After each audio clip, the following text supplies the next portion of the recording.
quick interruption to invite you to my new hands-on workshop. We're going to plan your best year yet. Yeah, we're going to sync up comms, fundraising, and marketing for a bird's eye view of your entire plan for the year. This is for you if you're worried about donor fatigue. This is for you if you're saying to yourself, how do we attract more donors and supporters? How do we increase visibility without tiring and burning everybody out? Go to splendidcourses.com/plan.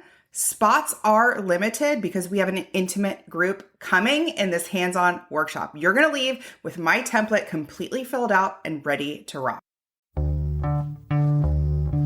Welcome to the Purpose and Profit Club podcast for nonprofit leaders, mission-driven creatives, and social entrepreneurs. Get ready to stop dreaming and start doing. Here, ideas become action. We prioritize purpose and profit. You ready? Let's go. Today, we're doing the 2.0 version of the concept of main character energy. And this was something that I talked about back on episode 37. I introduced this idea of main character energy, which maybe you've seen a TikTok or a reel or some sort of like quotable online about main character energy, kind of that shoulders back, walking into a room. And I used that concept when I ran Outreach Genius, my prospecting and outreach live sprint last year. We had a whole lesson on activating your own main character energy, and it works really, really well. So anytime you're having to take courageous action or really just, it's like you want to make sure you have your own back, you have your own sufficiency, you have your own self, like going into a meeting or something like that. Or you feel a little wobbly going into a meeting, a pitch, a funder conversation, sending an email, like you're feeling a little, that doubt's creeping in. I like to have like, who are my main characters or who is my main character that I can kind of pull on to go, okay, what would she do in this instant? Let me like put on that like armor, that cloak, that cape.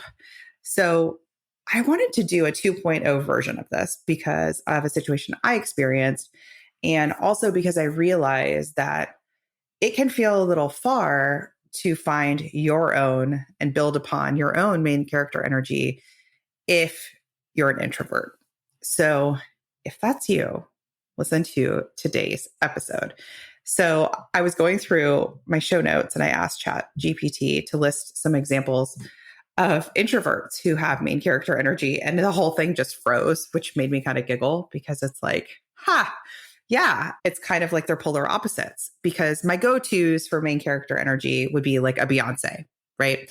Somebody who has a fierce confidence, who has a strong voice, who can command a presence in a room, who knows who she is, and who can handle rejection, who can handle no's, who can handle setbacks without making it mean something internally horrible about her or without giving up. Like she's a very resilient kind of person and a very, like she commands a room. Oprah, another great one, right? So I think of those people. And then I'm staring at my screen right now and I hit refresh and it's still like, I don't know, Christina. I don't know who's an introvert with main character energy. So we're going to talk about that today because there are plenty. And I also want to shine the light on, if you are not the type of person who's like, I want all eyes on me. Actually, that feels very uncomfortable to have all eyes on me. Maybe you're somebody who's like, yeah, I don't enjoy public speaking. It feels terrible. You can still have main character energy in your way and let that propel you forward in these funder meetings and in any sort of prospecting, anything where you're like developing relationships. Okay. And we want to get you to the point. And the reason why you would use this method is because it gets you to the point where you don't save the actual ask or the actual, invitation for somebody to make a donation or to become a partner or a sponsor or work with you as your social street team or as an influencer. You don't wait for those things in the last 4 seconds of the meeting. We've all done that before. We've all been in a meeting where you have 30 minutes with a person and you actually need to ask one big question or one big thing, and you save it for the last 7 seconds because you're worried, and you're like, oh, I don't want to feel rejected. Right. So we want to activate and lean on main character energy, even if you're an introvert and even if that's something you've done before. So when I originally taught this concept, like I said, we had some examples like Beyonce, Lizzo came up, RBG came up. Sarah Blakely is a great one. Her husband, Jesse Itzler, is a great one. These are people who have had doors slammed in their faces again and again and again, saying, nope, your idea is terrible. Your idea is no good. And even though the Sarah Blakeleys of the world had lots of people say, this is a terrible idea, no one's ever going to buy your footless pantyhose, she was like, I'm onto something. I'm onto something. And these no's are just data. Let me improve my pitch. Let me get in front of the right people. You obviously weren't my people, right? Where can I improve upon? Instead of the people who hear those no's and they shrink smaller until the point where they sputter out or give up or just plateau. So I was in a room a few months ago last year at a female founders dinner, and it was way bigger than I thought it would be. What I signed up for versus what I walked into was just different. It was a couple, maybe 200 people. I don't know. It's like a seated dinner, and you have those round tables with 10 to 12 people, 10 to 12 women per table, and everybody is some flavor of an entrepreneur. There were women in VC, there were women in everything, making apps, tech, brick and mortar, e-com, social impact. I mean, it was just all across. So there were some really, really amazing people there. And we had these 3 prompts. And so it was a great question. This was part of the inclusive dinner series. And so you have 3 kind of big questions, and it really gives a really nice amount of airtime for everybody to speak and get to know each other. And at the end, the host passed the mic, or really just asked people if they wanted to raise their hand and share like what was the biggest takeaway from their table. And there was like 30 minutes, or what seemed like a very long time, of just main character energy after main character energy of these absolute forces of nature, strong, bold women who were like, I'm going to go, give me the mic. I got this. And it was really interesting because I watched these women not only share what they, some of the biggest takeaways from their table and what they were talking about, but they were also promoting their own business. So they would be like, hey, I'm Christina. I'm the host of the Purpose and Profit Club podcast. Here, everybody follow me. Here's the handle. It was very like unapologetic networking, unapologetic outreach, unapologetic everything. And it hyped everybody up. A lot of the women had just like great stories to tell, had us laughing, some of us tearing up. Like it was just very, very like almost intimidating. After like the 8th person, it was like, whoa. And there was this moment in my mind where I was like, where are my introverts? Like, what's happening here is we're passing the mic around to all of the same types of women who are very comfortable, clearly have all had lots of practice presenting, especially the ones who had pitched VCs before, because they had been in front of the making presentations of their pitch deck again and again and again. They were very comfortable. And then there was like, that was the 20%, and the 80% of the room clearly wasn't. And so I, in that moment, was like, all right, Christina, here we go. Let's raise our hand. And I did it as a opportunity to show myself like I'm somebody who also raises my hand in the room. I'm somebody who also has something to say. I'm somebody who's going to represent the introverts tonight. I'm somebody who is not well practiced in this type of environment, very well practiced on Zoom, who's going to take a stab at it. I'm somebody who, even if this goes like, we're not that great, I got this. And I felt myself just energetically just be up for that in that moment. And that was my motivation to do it. And in that moment, that is when I would say to myself, Christina, how would Beyonce do it? What would Oprah say? What would somebody I admire say or do or show up at this moment? I know Sarah way back when she was scrappy, knocking on doors, telling people about her footless pantyhose, she absolutely would have said, give me the mic, give me the mic. So I stood up. I was definitely nervous. And I said, hey, where are my introverts at? And there was a collective sigh in the room of relief, and women raised their hands. Me too. And it was like, these women ahead of me are incredible. And so I talked about them. I talked about what I see. I have no idea what I said, because don't we all just space out in those moments? But in order to get into the arena of wherever it is you want to be, and that arena could be a funding goal. That arena could be a visibility goal. We want 100 monthly donors. That arena could be an influencer goal. We want 100 social street teamers. I want 100 major donor prospects. You've got to pick up the mic. You have to pick up the mic. And I find it's easier to pick up the mic, right? Whether it's virtual or, metaphorical, right? When I'm thinking about and channeling my main character energy. Okay. So take some time in today's episode and ask yourself, who are the people that are those for me? So let's look at some examples. I already mentioned Oprah. I mentioned Beyonce. I think RBG is a great one. Brene Brown is a great one. It could be a celebrity. It could be a thought leader. It could be a community member, a council person. It could be your aunt, just somebody who you're they have it, right? They have an energy. They have a confidence. They have a vibe, an aura or something. What would they do in this situation? Give me the mic. And I will tell you, there's the outward part of it of what would they do? Brene Brown, even in that situation, would take the mic and be let me talk, let me speak for the courageous people who are working towards this goal. Let me speak and embrace authenticity. That's what she would do.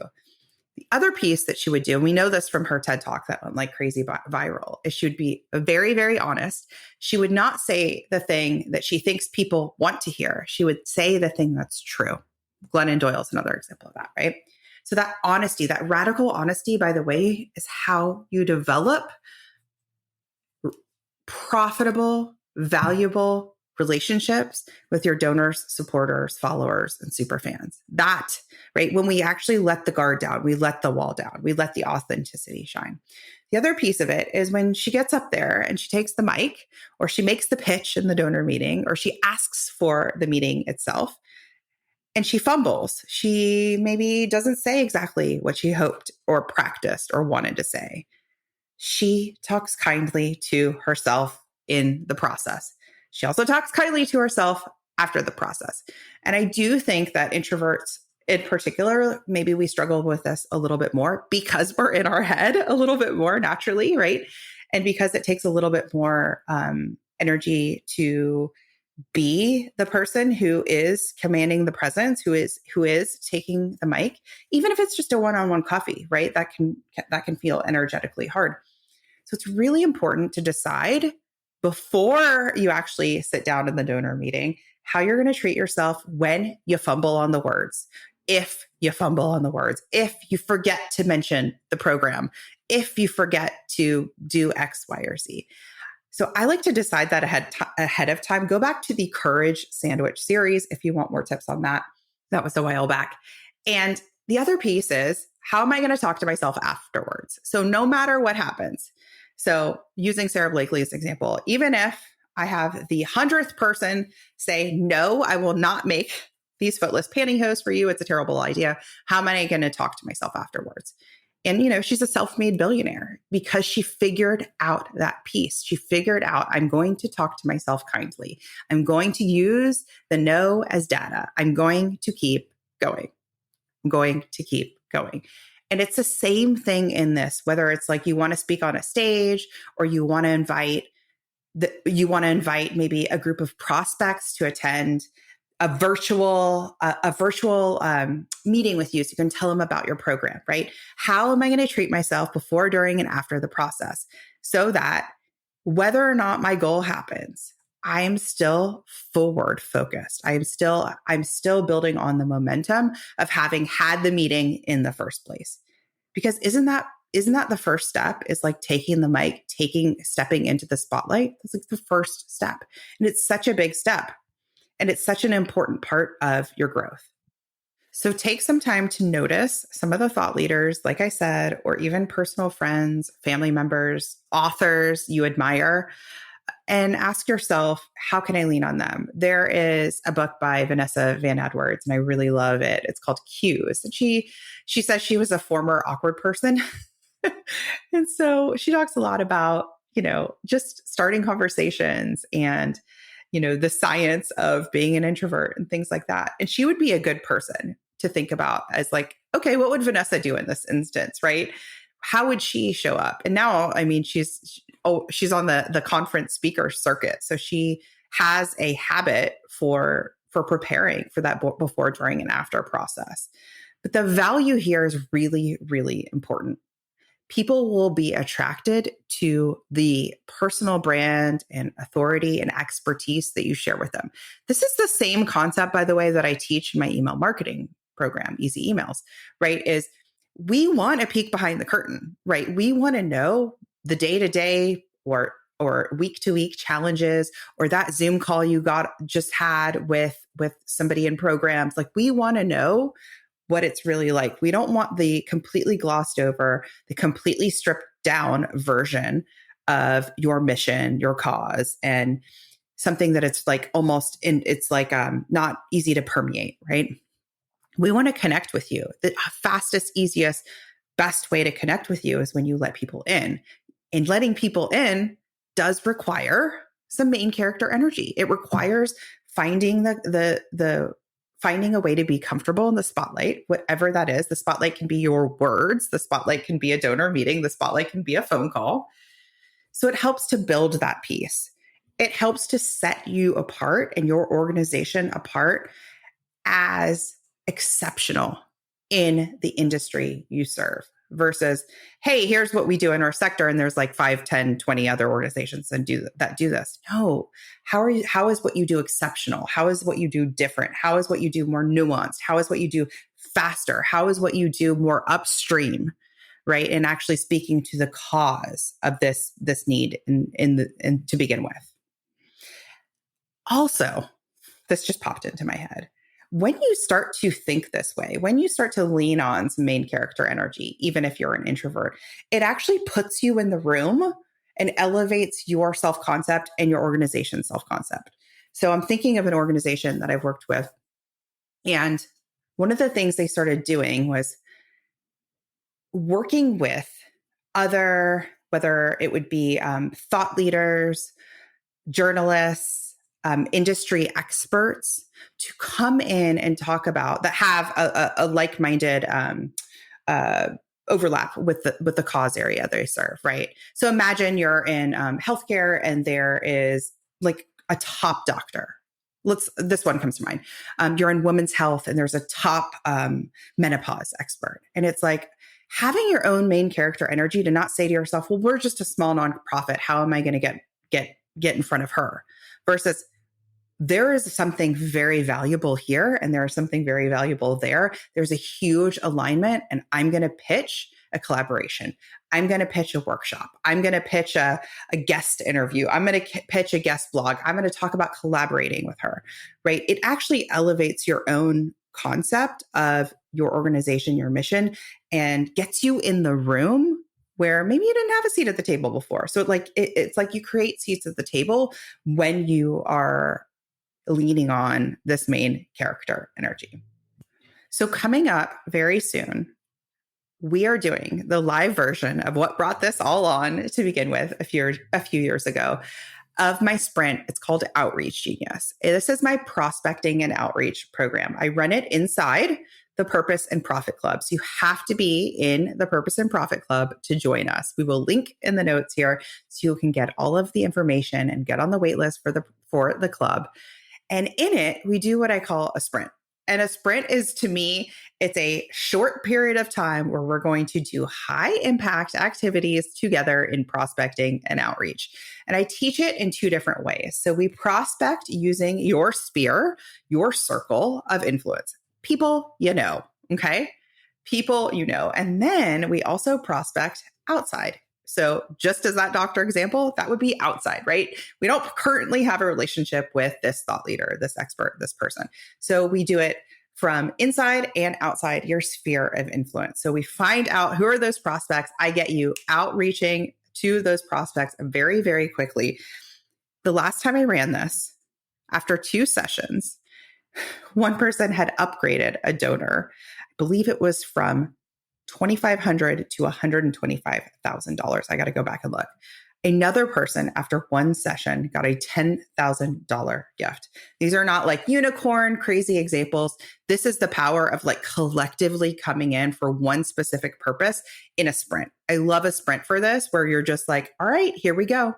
I'm willing to do some daring action. I'm willing to lean on some main character energy. I have the support and guidance with Christina to do it. And we go. So if you've ever said to yourself, I have a feeling there are people in our world, in our donor base, who could give a lot more, but right? But I'm not sure how, or I'm not sure what to say, and I don't want to bother them. Whatever the but is, you need to sign up for the Purpose and Profit Club and come to Outreach Genius, okay? If you've ever said, I wish we had more donors, we're fatiguing our donors, this is for you. If you're like, because that's the other circle, right? That's the new sphere. How do I get new prospects in our world? I teach you that. If you've ever said, and we did have quite a few organizations not do this for fundraising, but they actually did it for either media placements or to build out their social street team, which is your influencer and digital ambassador program.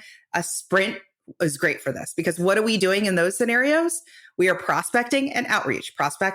We are finding the people who have a natural alignment with your cause. Those may be influencers, local businesses, media outlets, depending on your goals, and we're pitching them. And I give you the tools and the scripts to figure out, what the heck do I say? How do I say it?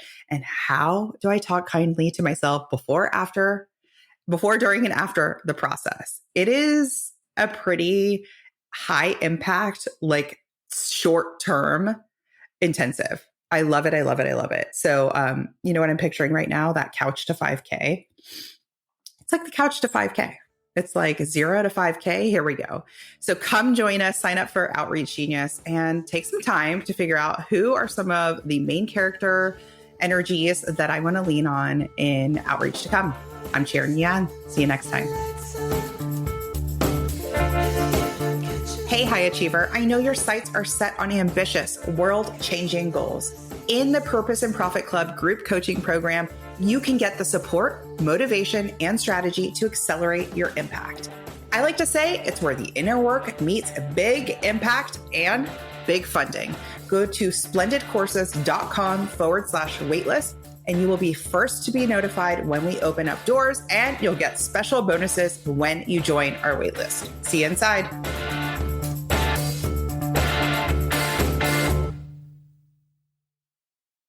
Think you've reached out to everyone in your network? Are you out of ideas to get noticed and get funded? I hear you. That's why I'm giving you a chance to steal my prospect list. Yes, you can generate leads for your nonprofit or impact-driven business. Grab my mini training and list delivered to your inbox instantly. Go to splendidcourses.com/prospect.